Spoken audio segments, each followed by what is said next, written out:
posljednje vrijeme razvila sam jednu prilično lošu naviku i krenula da ostajem budna do kasno noću, što je samim tim značilo da bih ostajala u krevetu i razvlačila se do 8-9 ujutru.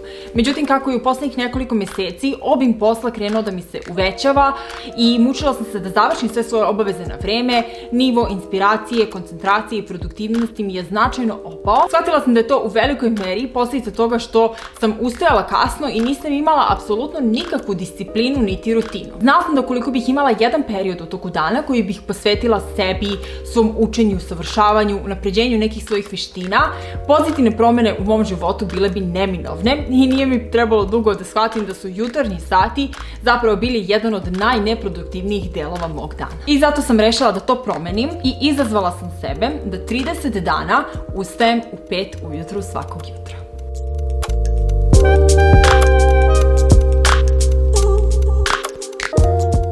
Jutro, prvi dan, ušla sam oko 5:15, sad je pola 6 i iskreno okej sam. Malo sam pospana, ali ne mogu da kažem da mi se spava i ne mogu da kažem da mi je bilo što mnogo teško jutro da ustanem. Definitivno idem sad prvo da napravim kafu, pa onda sve ostalo. Ako uzmete da istražite beneficije ranog buđenja, izaći će vam stvari poput poboljšanja organizacionih veština, više vremena za treniranje, više vremena za sebe, kvalitetniji san, povećanje nivoa energije, povećana produktivnost, smanjenje nivoa stresa. Pomislila sam, pa to je upravo ono što meni treba. Ali onda sam se setila, kako dođe volo da se nateram da ustajem u 5 svakog dana. Tako sam napisala listu ličnih ciljeva i svega što želim da postignem ovim izazovom, a neki od njih su disciplina, vreme za učenje i usavršavanje bez distrakcija, unapređenje mog sadržaja i završavanje svih obaveza što ranije u toku dana. Ovo sve je imalo za cilj da me stavi u mindset za rano ustajanje i da me motiviše, međutim nije bilo dovoljno, morala sam da napravim još neke korake. Prošla sam jednu aplikaciju i ispostavila se da je zaista sjajna i mnogo mi je pomogla. Zove se Sleep Cycle i ono što radi u suštini jeste da meri kvalitet vašeg sna i također ima jednu super opciju koju mi je zaista mnogo pomogla. Zove se Wake Up Easy opcija ili lako buđenje. I u suštini zadate aplikaciji neki period od pola sata u kom želite da vas alarm probudi i onda aplikaciji izabere trenutak kada vam je san najlakši, to jest kada niste u skroz dubokom snu. I onako ima baš fin alarm i tu melodiju koja te ne istera iz pameti, nego baš onako lagano probudi i ne budeš kao zombi ujutru kada ustaneš. Još jedna stvar koju sam radila jeste da sam sebe na neki način držala odgovornom javno na Instagramu, gde sam obavestila svoje pratioce da počinjem sa izazovom i skoro svakodnevno objavljivala storije i davala izveštaje o mom napretku i progresu sa ustajanjem u 5 ujutru. Prvih nekoliko dana bilo je najlakše. Bila sam motivisana, uzbuđena zbog novog izazova, međutim kako vrijeme proticalo bilo mi je sve teže da ustanem i nije bilo teško da prokljuvim zašto. Nisam išla u krevet na vrijeme. Nedelja je i ja sam budna već 3 sata i toliko mi se prispavalo, bukvalno krenula da mi pada glava. Dobro jutro, već ima dobrih 10 dana kako ustajem ovako rano. Moram da podnesem izvještaj da sam jučer bila premorena, baš sam bila iscrpljena. Ne znam tačno zbog čega, ali evo od jutra se osjećam bolje, tako da se nadam da će biti danas, da ću danas imati malo više energije nego što sam imala juče. Moj uobičajen termin odlaska na spavanje bio je oko ponoći i posle par dana postala sam prilično iscrpljena usled nedostatka sna. Spavala sam između 4 i 5 sati svake noći i to nikako nije moglo da izađe na dobro. Sad je ponoć. Editujem vlog, imam toliko mnogo stvari da završim još, a treba da ustanem u 5 sutra. Tek posle par dana sam uspela da zaspim dovoljno rano da sastavim 6 sati sna.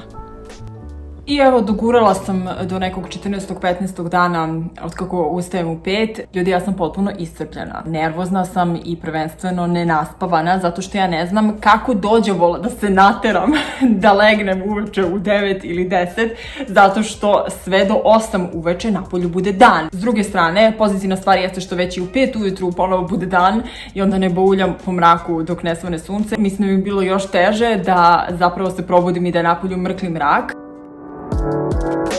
Kada sam krenula da ustajem ranije, ne samo što sam bila produktivnija u tih prvih par sati u toku dana, već sam imala i više vremena za sebe, za neke svoje rituale.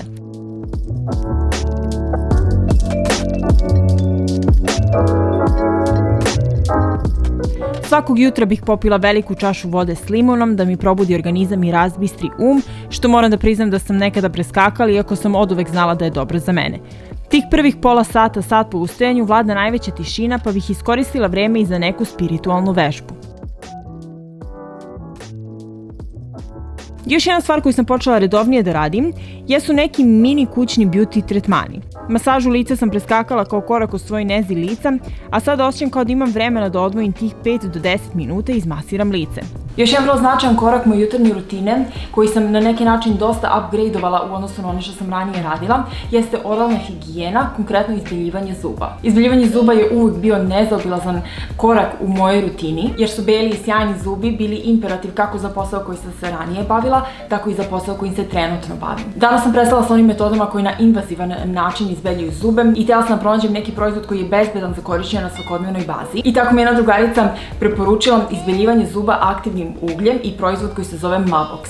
Mavox je u suštini kokosov aktivni ugalj i sastoji se od 100% prirodnih organskih sastojaka koji su apsolutno bezbedni za korišćenje na svakodnevnoj bazi. Ja ovo koristim svakog jutra i sve što uradim jeste da nakvašenu četkicu sa vrlo malo paste umočim u ovaj prah i time izribam zube nekoliko minuta. I ne samo što pružam dugoročne efekte, već vam daje i onaj instant sjaj i belinu. Vrlo je pristupačan proizvod i ukoliko neko misli da bi mu mogao biti od koristi, ostavit ću vam link do njihovog web sajta u opisu mog videa. Tamo što sam posle nekog vremena ušla u štos i navikla se da ustajem ranije, morala sam da odem na jedno neplanirano putovanje. Iako sam se zaista super provela, nisam spavala dovoljno uopšte i kada sam se vratila, odlučila sam da jedan dan ne navijem alarm i naspavam se kako treba. Dobro jutro, sad je 8:30 i ne, jutros nisam ustala u 5 sati. Ali obzirom na to da sam prethodnih dana ustajala ne samo u 5, nego u 3:30, 3:30 i da nijednom nisam spavala popodne, mislim da zaslužujem medalju. Ne zaboravite da je kvalitetan san direktno povezan sa kvalitetom života, sa zdravljem i dugovečnošću i odraslim osobama treba oko 8 sati sna svake noći. Zašto je u stvari rano buđenje korisno? Naš mozak proizvodi električne impulse koji stvaraju moždane talase. Kada se probudite ovako rano ujutru, vaš mozak funkcioniše na frekvenciji između teta i alfa faze. Tada ste sposobni za duboko i temeljno učenje i razumevanje. Također, ljudsko telo je usko povezano sa ciklusom dana i noći i zato 1 do 2 sata nakon zalaska sunca nivo melatonina u telu raste i vaše telo vam govori da je vreme da se ide u krevet. U ponoć nivo melatonina dostiže svoju najveću vrednost, nakon čega kreće da postepeno opada. Zato, ukoliko spavate u periodu između 10 i 2, možete na najbolji način iskoristiti isceljujuće moći sna i probuditi se odmorni i puni energije. Posljednjih nekoliko dana počela sam da stvaram neku rutinu i na neki način sam se izveštila u celoj stvari. Ujutro bih odmah krenula da završavam neke projekte na kojima sam u tom trenutku radila, odgovaram na poruke i mailove i planiram kontent za društvene mreže za taj dan. Odradila bih svoju beauty rutinu, napravila zdrav doručak i na miru popila kafu. I sada kada se izazov završio, da li ću ja nastaviti da ustajem u 5? Malo je verovatnoća da bih bila redovna kada bih i dalje bila toliko striktna. Mislim da ću pokušati da zadam sebi malo više realističan cilj i da pokušam da ustajem između 6 i 7. Mislim da je to skroz ok i što se tiče mog trenutnog rasporeda i životnog stila, to bi se super uklopilo. I svako mislim da će mi biti mnogo lakše da se tome posvetim i da budem redovna u tom ustajanju između 6 i 7 posle ovog šoka koji sam priredila svom organizmu poslednjih mesec dana. Pišite mi šta vi mislite o svemu ovome, kada obično ustajete i da li biste voljeli da ustajete ranije. Također mi pišite neke predloge izazova koje biste željeli da vidite na mom kanalu, šta želite da radim mesec dana i da vam prenesem svoje utiske. Također ne zaboravite da obavezno lajkujete ovaj video ukoliko vam se dopao, kao i da se subscribe-ujete na moj kanal. Ljubim vas puno i vidimo se vrlo uskoro u nekom od sljedećih videa.